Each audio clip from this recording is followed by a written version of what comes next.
Mami Lula. Hari ini bakal sharing dari awal pertama melahirkan Lula, terus mau coba kasih ASI sampai hari ini. Hari ini Lula udah 2 bulan 9 hari.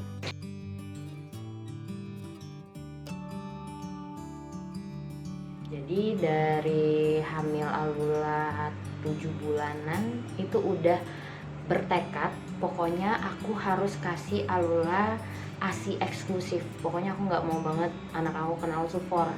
Jadi gimana caranya, aku udah coba-coba browsing, terus tanya sana sini gimana sih caranya supaya ASI itu bisa keluar. Jadi pas anaknya lahir langsung ada ASI.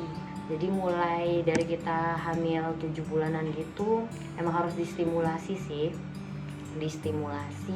biar ada jalan keluarnya, jadi asinya bisa keluar. Selain asupan-asupan juga, tapi jujur aku nggak minum suplemen apapun, aku juga nggak pakai ya vitamin atau apapun itu, sama sekali enggak. Aku cuma jaga makanan yang sehat dan bergizi tentunya, terus yaitu menstimulasi agar ada jalan buat asinya keluar. Sampai akhirnya di usia kehamilan 9 bulanan itu udah mulai rembes-rembes gitu, dan aku happy dong. Cuman aku sempat bilang sama papinya Lula, kalau misalnya ketika Lula lahir terus ASI aku seret atau nggak cukup buat dia dan dia nangis terus, aku minta buat cariin donor ASI. Kan sekarang banyak tuh mami-mami yang hebat banget, luar biasa, yang ASInya sampai berkulkas-kulkas dan nyediain jasa untuk donorin ASI mereka yang berlimpah itu. Sampai akhirnya ASI aku benar-benar keluar, aku pesen gitu. Tapi alhamdulillahnya ketika Alula lahir, ASIku langsung ada gitu. Tapi masalahnya adalah, jadi masalahnya itu nippleku adalah tipe yang flat nipple, jadi nggak panjang. Jadi baby kita tuh susah banget untuk ngenyot gitu. Aku sempat give up sih, cuman waktu di rumah sakit kan perawat sama bidannya nggak bolehin lewat media apapun, apalagi botol. Big no untuk botol atau media apapun. Jadi diajarin gimana sih caranya untuk DBF. Jadi FYI, DBF itu adalah direct breastfeeding. Jadi gimana kita menyusui secara langsung kepada anak gitu. Menyusui beda sama memberikan ASI lewat botol, itu bedanya. DBF, direct breastfeeding. Jadi aku dilatih buat direct breastfeedingnya sama perawat sama bidannya, walaupun Alula nangis, cuman tetap belajar sampai 3 hari di rumah sakit. Balik rumah, Alula ternyata demam, dan itu aku panik banget.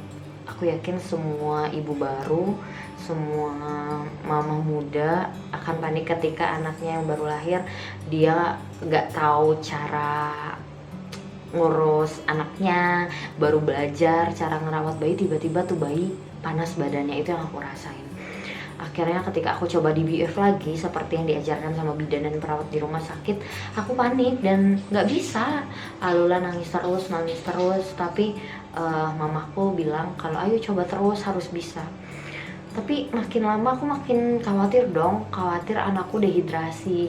Apa karena dehidrasi ya dia demam? Banyak sih pikiran-pikiran negatifku, dan ternyata itu salah, nggak boleh ditiru. Jadi ketika semua mama muda atau orang tua baru ngalamin ini, please jangan cemas, please jangan panik dulu, karena kepanikan kalian itu sama sekali tidak membantu.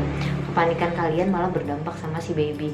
Jadi keep calm, tetap tenang, dan banyak ngomong sama orang-orang yang lebih paham, sama orang-orang yang berpengalaman, mama atau mertua atau siapapun itu, tetangga boleh, siapa aja yang kasih masukan terima aja, dan coba browsing juga deh kayak gitu. Sekarang kan serba canggih, jadi gampang banget buat ibu-ibu, bunda-bunda, mama-mami di sana yang bingung, langsung browsing aja. Dan waktu itu aku coba, akhirnya aku bilang kan ke suami, ke papinya Lula, ya udah kasih Lula ASI perah aja ya, biar aku perahin ASInya. Karena emang aku udah nyiapin pompa ASI, jadi aku bilang aku pompain aja ya ASInya, jadi nanti Lulanya pakai botol aja. Awalnya sempat ditentang sama mamaku, katanya nanti kalau udah kebiasaan pakai botol dia nggak akan mau lagi DBF ke kamu, dia bilang gitu. Tapi even I don't have any options gitu, aku nggak punya pilihan lain selain itu, karena aku takut Alulanya dehidrasi, karena dia nggak bisa, ibaratnya dia mau minum tapi nggak ada pipetnya karena flat nipple itu. Gimana coba dia mau minum tapi nggak ada pipet tempat dia minum? Itu pikiran aku dulu ya, itu pikiran aku dulu sebelum aku tahu beberapa hal penting lainnya.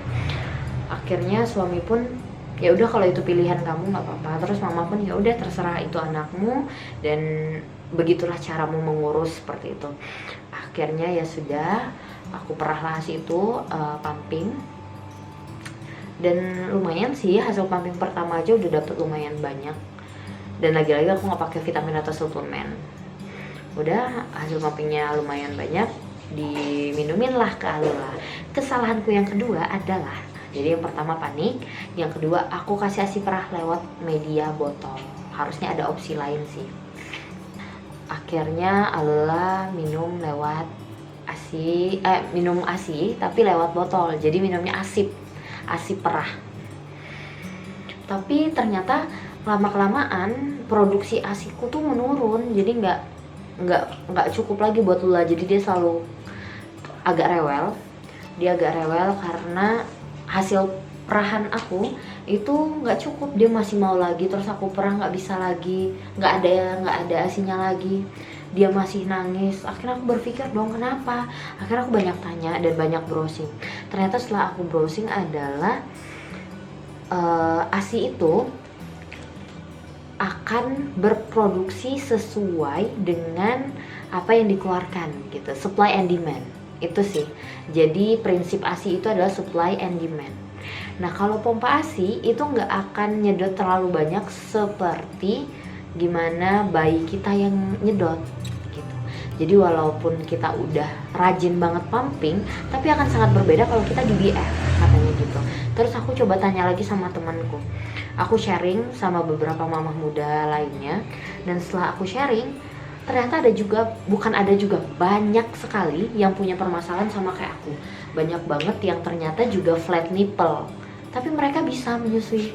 Terus aku bingung dong gimana caranya mereka ngasih anaknya minum ibaratnya tapi nggak ada pipetnya.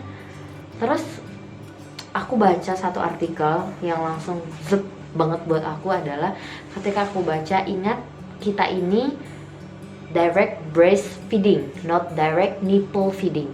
Tuh. Jadi aku langsung, oh iya, ternyata menyusui itu bukan pakai nipple tapi pakai breast.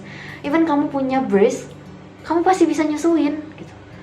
Setelah baca kalimat itu, akhirnya aku berusaha gimana caranya aku harus bisa nyusuin Alula secara langsung walaupun aku punya flat nipple.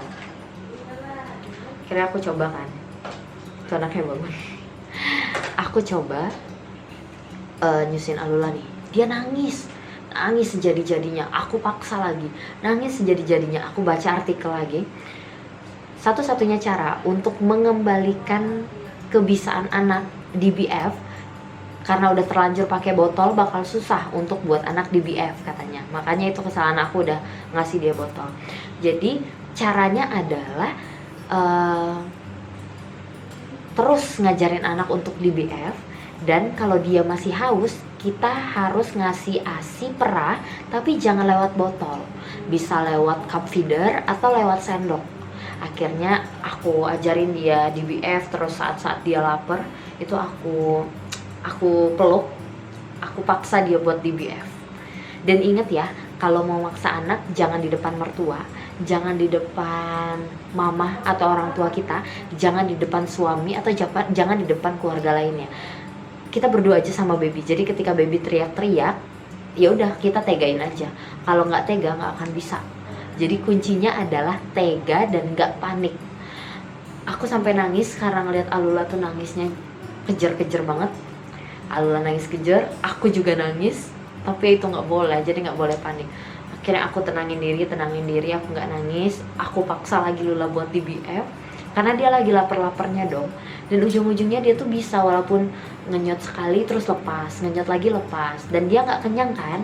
Nah setelah dia udah capek untuk aku ajarin di BF, dan aku pun udah kasihan banget ngeliatnya udah nggak tega lagi, aku pumping lagi ASIku. aku kasih sama dia, tapi nggak lewat botol. Semua botol-botol aku simpan. Jadi siapapun nggak boleh ngasih lewat botol, even itu orang tuaku, siapapun nggak boleh kasih dia botol lagi.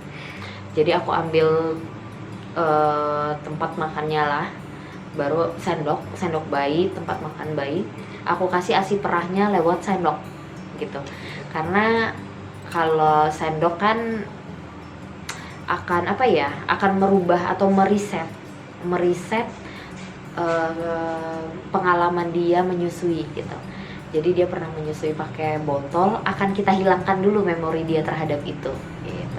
Jadi kita reset dulu, caranya yaitu kasih ASI perah lewat sendok. Aku kasih lewat sendok gitu terus sampai kurang lebih 4 hari. 4 hari bercucuran air mata, bercucuran keringat, tega-tegain untuk melihat anak kita nangis kejer, tapi itu membuahkan hasil gitu.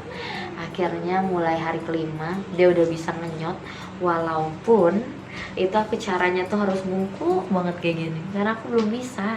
Jadi Alulanya udah bisa ngenyot, akunya yang belum bisa nyari posisi nyaman untuk DBF ke Alula gitu. Jadi ketika Alula udah umur berapa hari ya, udah sekitar 20 harian itu dia udah pinter banget ngenyot, walaupun akunya yang belum pinter ngasih dia asinya gitu, masih dengan posisi kayak gini, dan itu pegel banget. Jadi ketika dia nangis mau asi terus aduh nyusul lagi, jadi memberikan asi tuh jadi nggak menyenangkan sih waktu itu. Tapi aku tetap banyak baca, banyak sharing, nggak malu sih nanya sama teman-teman yang udah pengalaman. Aku tanya, aku coba, dan akhirnya aku udah paham nih konsep DBF itu kita harus nyaman. Nah ketika kita nyaman, anak kita juga tenang, anak kita juga bisa ngenyot dengan nyaman juga gitu. Sebelum kita ngasih ASI, kita juga harus apa ya, harus cari posisi anak dulu. Misalnya nih anaknya kita senderan, udah kita senderan, gimana caranya supaya dia nyampe nih DBF-nya. Nah kita bisa kasih bantal, pokoknya gitu. Kita kayak apa ya, kita nyamankan posisi kita di posisi diri kita dulu, baru anak kita bisa nyaman DBF ke kita gitu. Terus yang kedua itu banyak tanya kan, aku nanya ke mama, posisi gimana sih yang paling enak buat kita saat DBF ke anak gitu. Terus mamaku bilang posisi yang paling enak itu baring. Jadi aku coba dong buat DBF sambil baring. Ternyata susah banget untuk aku yang flat nipple seperti ini, susah banget. Mana nggak nyampe, aku bilang nippleku nggak nyampe ke mulutnya baby. Bisa kata mama, tapi nggak bisa. Akhirnya aku coba misalnya dalam sehari itu aku coba sekitar 2 atau 3 kali. Jadi dia nggak nangis kejer banget, enggak. Kira-kira dia udah nangis banget, ya udah aku nyusuin lagi kayak nunduk gini lagi gitu. Sampai akhirnya udah 40 hari, Alula udah 40 hari gitu, temanku ngasih saran, coba deh ketika kamu coba kamu posisi kamu baring, kamu DBF, terus kamu miringin aja anaknya. Nah 40 hari kan udah agak ini ya, udah agak enak ya anaknya buat dibolak-balik gitu, dia udah bisa. Akhirnya aku berani dong, aku miringin dia, udah aku miringin, terus diganjal sama bantal. Jadi punggungnya diganjal sama bantal, ternyata bisa sampai. Jadi aku bisa DBF ke Alula itu baring dengan dia dimiringin terus diganjel sama bantal. Cobain deh buat kalian yang belum bisa ngasih ASI atau DBF dengan baring, dengan posisi baring tuh posisi yang paling nyaman, percaya deh. Kalian bisa cobain itu. Anaknya miringin aja, insya Allah aman. Dimiringin terus diganjel bantal, itu mantep banget, aman dan nyaman menurutku ya. Karena ketika dia bangun tengah malam nih, kita lagi ngantuknya, ya udah tinggal kita miringin terus udah kita buka aja DBF, selesai. Bahkan dia bisa sampai tidur gitu loh. Tapi hati-hati juga sih, kan ada nih yang breastnya agak gede, itu bisa nutupin hidung anak. Nah itu hati-hati banget. Jadi aku aja yang nggak terlalu gede, aku kalau DBF sambil baring itu aku pegangin supaya nggak ketutupan hidung anaknya gitu. Jadi buat semua ibu-ibu baru, mama-mama baru, ternyata DBF ke anak itu nggak mudah, nggak sulit kok, selagi kita mau, selagi kita berusaha. Nggak ada lagi alasan kayak yang aku nggak bisa DBF, aku nggak bisa kasih ASI karena aku punya flat nipple, aku nggak bisa kasih ASI karena ASIku nggak keluar. Itu bukan alasan banget, karena ketika ASI nggak keluar, kenapa? Karena nggak distimulasi sejak kehamilan gitu. Kehamilan trimester ketiga tuh harus banget untuk distimulasi. Nah, terus ASInya nggak keluar, ya gimana dia mau keluar kalau lubangnya nggak ada? Percayalah, semua ibu yang hamil itu pasti akan memproduksi ASI ketika anaknya sudah lahir, percayalah. Kenapa dia nggak keluar? Karena nggak ada lubangnya. Gimana harus ada lubangnya? Jadi stimulasi itu. Nah, stimulasinya boleh deh minta tolong sama papinya, sama suaminya gitu. Jadi distimulasi sama suaminya. Kalau aku dulu distimulasi pagi bangun tidur, malam pas mau tidur, pokoknya distimulasi terus karena itu usaha kan. Jadi bagian dari usaha gitu. Emang sih awalnya sakit, tapi ya itu buat anak kan. Nah, melahirkan aja sesakit itu dan kita serela itu kan karena buat anak. Jadi percayalah, stimulasi itu penting di trimester ketiga. Terus apa ya, buat jalannya itu kan untuk ngebuka jalannya, dan kalau udah ada jalannya pasti ASInya keluar, percaya deh sama aku. Terus yang kedua, jangan pernah panik. Mama muda nggak boleh panik. Kalau kamu panik, bayi kamu lebih panik dong. Terus yang ketiga, jangan cepet-cepet ngasih anak botol, karena dia kalau udah ngemut botol, kalau udah ketemu botol, dia bisa bingput. Bingput itu bingung putih. Jadi dia bakal susah buat DBF ke kamu. Tapi kalau itu udah terjadi kayak yang aku alamin, kalian bisa bisa mereset memori anak kayak yang aku lakuin. Jadi mengubah ASI perahnya itu dikasih jangan lewat botol tapi lewat sendok. Itu ya, mereset memori anak gitu. Yang keempat, banyak-banyak baca, banyak-banyak nyoba, dan kuncinya harus tega kalau kamu mau anak kamu DBF ke kamu gitu. Karena udah keseringan pakai botol dan akhirnya nggak mau DBF, coba deh riset ulang memori si anak gitu deh. Dan untuk pompa ASI, nah pumping itu adalah bagian yang penting untuk menjaga produksi ASI kamu tetap lancar. Kenapa? Karena kayak yang aku bilang, produksi ASI itu supply and demand. Semakin banyak kamu ngeluarin, maka semakin banyak produksi ASI kamu. Karena ibaratnya gini loh, ketika kita banyak ngeluarin ASI, syaraf kita bakal ngirim sinyal nih ke otak. Oh iya, berarti kebutuhannya semakin banyak, maka ASInya akan berproduksi lebih banyak gitu. Jadi untuk mengeluarkan ASI yang banyak, kan anak pasti kenyang dong kalau udah DBF lama atau nyusu lama ke kamu.